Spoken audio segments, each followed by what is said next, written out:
Hello, c'est HR, votre chroniqueur. Alors vous avez vu, j'ai mis la casquette, nous sommes samedi, donc naturellement, je vais vous parler de cinéma franc-maçon. Plus précisément, je vais vous présenter la filmographie de l'acteur Tony Jaa. De la même manière que je vous avais présenté il y a quelques semaines, la filmographie de l'acteur chinois Donnie Yen. Alors je ne vous cache pas qu'avant de préparer cette vidéo, je me suis dit, Tony Jaa, avec son talent dans les arts martiaux, a dû faire beaucoup plus de films que je peux le penser. Eh bien non, j'ai été totalement surpris. Lui, la star de Hong Bak, que j'ai particulièrement aimé, ou ses interprétations de rôles secondaires dans des productions américaines, comme dans Expendable 4, a en fait une filmographie assez courte. Pourtant, qui a débuté dans les années 90. Nous sommes en 2025. Eh bien, in fine, il n'a pas tourné dans pléthore de films. Alors oui, il a tout de même une belle filmographie, avec de nombreux films que j'affectionne particulièrement, comme notamment sa participation au spin-off de la saga des Ip Man, Ip Man Master Z. Son rôle dans ce film est topissime. Mais lui qui s'est fait remarquer dans des productions hollywoodiennes comme Fast and Furious 7 et Monster Hunter, a in fine joué dans peu de films par rapport à son talent dans le domaine des arts martiaux. Rien à voir avec des acteurs comme Donnie Yen, Jackie Chan, Andy Lau, qui chaque année sont sur les plateaux de tournage. Tony Jaa, sa filmographie est beaucoup plus modeste. Avant d'aller plus loin, n'oubliez pas, si vous n'êtes pas abonné, pensez à le faire, pensez à la petite cloche pour notif, mais surtout, ce qui est le plus important pour faire vivre ma chaîne, pensez à mettre un commentaire. Pour la vidéo d'aujourd'hui, j'aimerais principalement connaître le titre du film qui vous a fait découvrir l'acteur Tony Jaa, en ce qui me concerne c'est Hong Bak, et votre film préféré en termes de prestations physiques de l'acteur Tony Jaa. En ce qui me concerne, je vous le dirai à la fin de la vidéo. Let's go!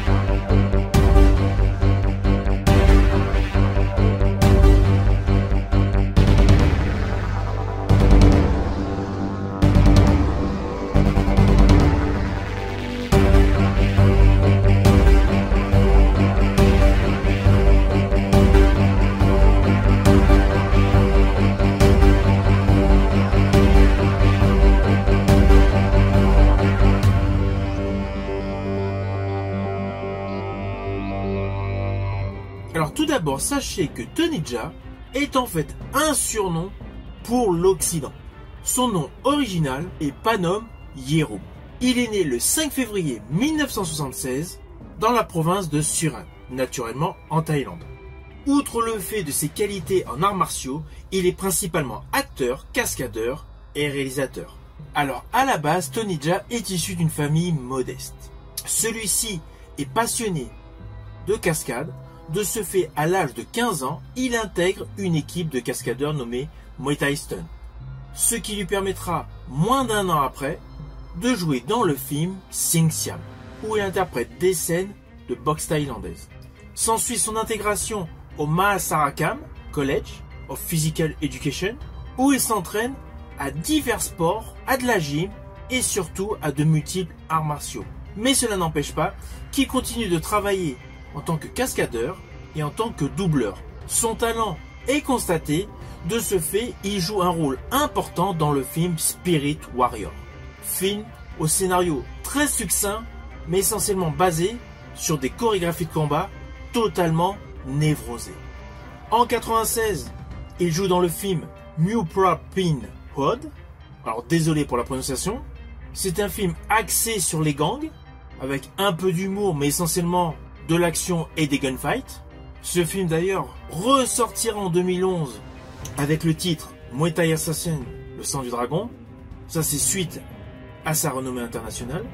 Mais ce film reste un film mineur.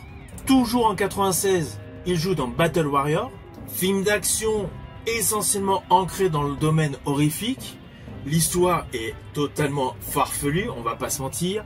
Il y a une histoire de cartel, d'un artefact, de zombies. C'est un film qui part dans tous les sens. Mais cela n'empêche pas que l'agilité de Tony Jaa est largement remarquée. Parallèlement, il continue sa carrière de doubleur, où là il joue dans plusieurs films, et notamment en 97, il assure la doublure de plusieurs personnages pour le film Mortal Kombat Destruction Finale. Il poursuit sa carrière ainsi jusqu'en 2003, où là il a le premier rôle d'un film. Un film sur le fond qui n'était pas voué à être présenté à l'international, film réalisé par Prachaya Pinkae, qui raconte l'histoire d'un jeune homme adepte du Muay Thai et qui s'y entraîne secrètement. Après quelques péripéties, les villageois lui confient la tâche de retrouver la tête de la statuette de Bouddha qui leur a été dérobée, c'est-à-dire Ong Bak. Ong Bak qui a justement donné le titre à ce film. Et justement, ce film rencontre un succès phénoménal en Thaïlande. De ce fait, il est propulsé à l'échelle mondiale. Et tous les aficionados d'arts martiaux sont totalement hypés par ce film. La majorité des cinéphiles pensent que Tony Jaa dans Muay Thai va être le digne successeur de Bruce Lee avec son Kung Fu. Surtout qu'au moment où Ong Bak sort, Jet Li est sur la pente descendante de sa carrière à cause de son âge. S'ensuit le film Bodyguard, sorti en 2004, pour la version essentiellement axée sur les prouesses de Tony Jaa. Le film rencontre un certain succès, mais bizarrement, ce film n'est pas sorti en France en 2004. En 2005 sort L'Honneur du Dragon, de nouveau réalisé par Prachaya Pinkae, le réalisateur de Ong Bak, mais la production n'est plus 100% thaïlandaise. Elle est également australienne. Alors l'histoire est assez mineure, il est question de trafiquants qui capturent 2 éléphants, où là il est question d'honneur pour son pays, et le Muay Thai est naturellement la réponse à tout. Ce film confirme la notoriété de Tony Jaa et l'inscrit définitivement comme une star internationale. Alors en 2007, il tourne la suite du film The Bodyguard, film qui bizarrement est passé inaperçu en France, mais surtout en 2009, il revient avec Ong Bak 2, la naissance du dragon, où il interprète le personnage Tien, et ce film sera justement réalisé par Tony Jaa. Alors là où il y a eu petit quiproquo au moment de la sortie, c'est qu'en fait ce film est plus un préquel à la saga des Ong Bak. Nous ne sommes pas du tout à la même époque. Mais cela n'empêche pas que le film a rencontré un vif succès. Ce film démontrait des qualités de réalisateur pour Tony Jaa. Implicitement, Ong Bak 3, l'ultime combat, est sorti l'année d'après, en 2010. Toujours réalisé par Tony Jaa. Alors en fait, dans la réalité des choses, Ong Bak 2 et Ong Bak 3 ont été tournés en même temps. Heureusement pour Tony Jaa que la sortie de Ong Bak 2 lui a garanti un beau succès, ce qui lui a permis de sortir à l'international, naturellement, le 3e opus de cette trilogie. En 2013, il a repris son personnage du film L'Honneur du Dragon pour jouer tout simplement dans le film L'Honneur du Dragon 2, toujours réalisé par Pana Retigre. Alors ce film a une histoire uniquement à prétexte à combat, car il s'agit encore d'un éléphant qui a été enlevé, et naturellement, Tony Jaa doit se battre pour le retrouver. Ce film, donc L'Honneur du Dragon numéro 2, sorti en 2013, n'a pas rencontré le même succès que l'opus de 2005. S'ensuit en 2015 un rôle secondaire mais efficace dans la saga des Fast and Furious, plus précisément Fast and Furious 7. Chaque séquence avec son personnage est extrêmement remarquable. S'ensuit la même année un action movie que j'ai particulièrement aimé, que j'ai jadis regardé par le biais de Prime Video en VOD, c'est le film Skin Trade, où il partage la vedette avec Dolph Lundgren et Michael J. White. Là, ce film est une coproduction américaine, thaïlandaise et canadienne. C'est un action movie d'un peu plus d'1h30 où il est question de gangsters serbes. Si vous êtes fan de Tony Jaa, si vous ne connaissez pas ce film Skin Trade fait partie de ses meilleures compositions cinématographiques. Toujours en 2015, il a joué dans SPL2, A Time for Consequence, La suite du film que j'avais particulièrement aimé avec Donnie Yen, alors là, on va pas se mentir, je suis très perplexe sur ce film. Autant le premier opus avec Donnie Yen était topissime, le second est vraiment une qualité largement inférieure. Mais cela n'empêche pas que la performance de Tony Jaa est top. L'histoire avait un pitch intéressant, un policier hongkongais qui, pour infiltrer un syndicat du crime, volontairement devient toxicomane. Toute l'histoire, le côté suspense, était bien construit. Les scènes d'action sont vraiment pas mal. Le seul défaut, c'est pourquoi ils ont appelé ce film SPL2, alors qu'en fait, il n'y a aucun rapport en termes de personnage au premier opus avec Donnie Yen. Cela n'empêche pas que ce film est un film à découvrir. Alors en 2016, il a retrouvé l'acteur Michael Jai White pour jouer dans le film Never Back Down, No Surrender. C'est un action movie basé sur les combats et dans ce film, Tony Jaa interprète Tony Jaa. C'est vraiment le film de sa filmographie où je ne vois aucun intérêt. Son rôle est mineur, je pense que c'est davantage un film alimentaire. En 2017, ceci dit, il revient dans une production hollywoodienne, Triple X3 Reactivated de DJ Caruso. Là, son rôle est survitaminé, ses prouesses sont topissimes et selon moi, sa performance ajoute du peps à cette saga portée par Vin Diesel. Toujours en 2017, il joue dans un autre opus de la saga des Chapeaux-Lang. Donc officiellement c'est SPL3, mais en fait il a le titre de Paradox. Et ce film en fait n'a rien de similaire avec SPL2. Donc pourquoi porter le nom d'une suite, cela reste un mystère. Néanmoins, si vous oubliez ce détail qui selon moi a cassé le succès potentiel qu'il pouvait avoir, ce film est un bon action movie. Il est réalisé par Wilson Yip, le réalisateur justement du premier SPL en 2005 avec Donnie Yen et naturellement de toute la saga des Ip Man, portée par Donnie Yen. Alors dans ce film, le premier rôle est pour Louis Koo, qui interprète Lee Chung-chi, un policier hongkongais qui apprend que sa fille de 16 ans a été enlevée en Thaïlande. Histoire assez classique, assez convenue, mais la réalisation de Wilson Yip est topissime et le rôle secondaire de Tony Jaa en TAC vaut réellement le détour. En ce qui me concerne, on arrive sur un de ses rôles que moi je préfère sur l'ensemble de sa filmographie. C'est son rôle de Sadi dans le film Master Z Ip Man Legacy sorti en 2018. Ce film est un spin-off à la saga des Ip Man portée par Donnie Yen. Toutes les apparitions de Tony Jaa dans ce film sont totalement bluffantes. Les scènes de combat sont totalement explosives. On a l'impression que Tony Jaa s'alimente de piles, tant il est totalement électrique.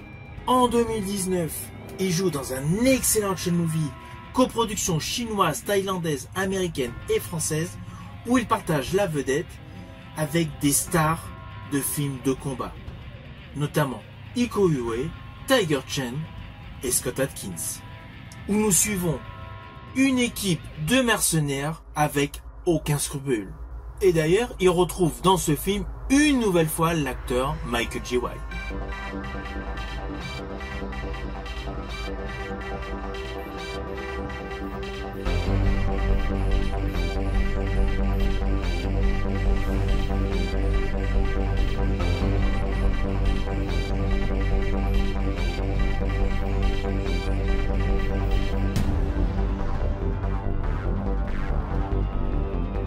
S'ensuit en 2020 un film SF, naturellement matinée d'action, coproduction américaine, canadienne, allemande, chinoise et japonaise, réalisé par Paul W.S. Anderson, avec en rôle titre Milla Jovovich. Mais Tony Jaa est un second rôle percutant. C'est pour le film Monster Hunter, l'adaptation cinématographique du jeu vidéo Monster Hunter, édité et développé par Capcom. C'est un film avec une histoire étonnante. Nous découvrons une équipe de soldats menée par justement le personnage interprété par Milla Jovovich qui est soudain projeté dans un monde inconnu et étrange peuplé de monstres dangereux et imprévisibles. Naturellement, pour pouvoir quitter ce monde, les soldats vont devenir des chasseurs de monstres. C'est un film qui n'a pas rencontré son succès. Perso, je l'avais apprécié. Toujours en 2020, il a joué dans le film Jujutsu, un film SF action, production 100% américaine, avec Alain Moussi, Franck Grillo, Tony Jaa et Nicolas Cage, avec l'histoire suivante. Tous les 6 ans, un ancien horde de combattants experts du Jujutsu affronte une race vicieuse d'envahisseurs extraterrestres dans une bataille pour la Terre. Bon, vous avez compris, l'histoire est très moyenne. C'est clair, ce n'est pas le meilleur film avec Tony Jaa. Et d'ailleurs, c'est pareil pour Nicolas Cage. Perso, j'ai l'impression que toute la distribution est venue se perdre dans un film cheap. Et en 2022, son dernier rôle cinématographique à ce jour fut pour le film Expendables 4 de Scott Vaughn. Alors concernant la saga des Expendables, c'est clair, ce n'est pas le meilleur, mais la prestation de Tony Jaa dans ce film est un des rares atouts pour regarder ce film. Mais cela n'empêche pas que son temps d'écran à l'image est assez fugace. Alors vous voyez, in fine, il n'a pas une filmographie extrêmement dense. Ses premiers rôles restent assez succincts. Il a essentiellement joué des seconds rôles.